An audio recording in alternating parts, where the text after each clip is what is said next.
Kumain na muna tayo habang nag-iisip kayo. Tisoy, huwag mo na munang problemahin kung saan kayo titira. Wala namang kaso sa akin dumito na muna kayo. Pero, may kondisyon.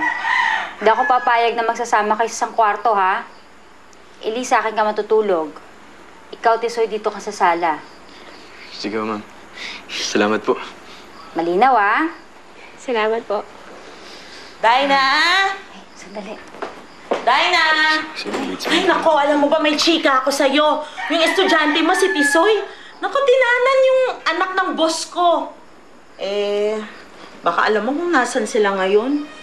May pabuya kasi, sayang naman. Hindi ko alam, eh. Sandali, bakit ka ba nakaharang dyan? Papasok nga at kukwento ko sa'yo.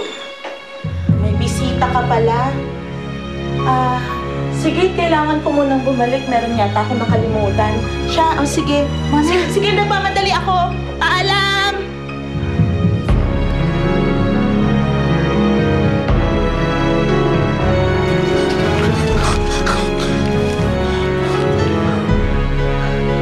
Hello?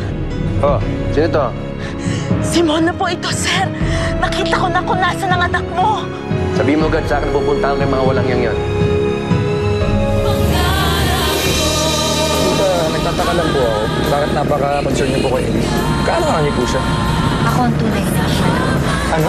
Ano namang balita tungkol kay Tisoy? Busy talaga yung babae niya. Kasalanan niya lahat to eh. Hindi naman nila kasalanan to eh. Pareho sila nagdesisyon nito. Nasa dagat sila. Kaya ako tayo mag-alala. Hindi nila makabul yan. Anak mo si Elise?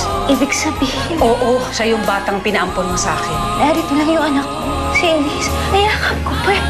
Kasi nasa sayo na eh. Pinakawalan mo pa. Buong buhay ko, inasam ko na makita. Nakasama ko ang anak ko. Ang tagal na panahon kong hinintay na magkaroon ng pagkakataon na maging ina kay Elise. Tapos ngayon na malapit ko na siyang maabot. Ngayon pa siya mawawala. Hindi ko kaya. Hindi ko kakayanin. Elise, ikaw ang babae para sa akin. Ikaw lang ang mamahalin ko ng tapat at totoo. Paglalaban kita, isoli kong ano. Gagawin ko ang lahat para mapasaya ka. Para maibigay sa'yo ang buhay na pinapangarap mo.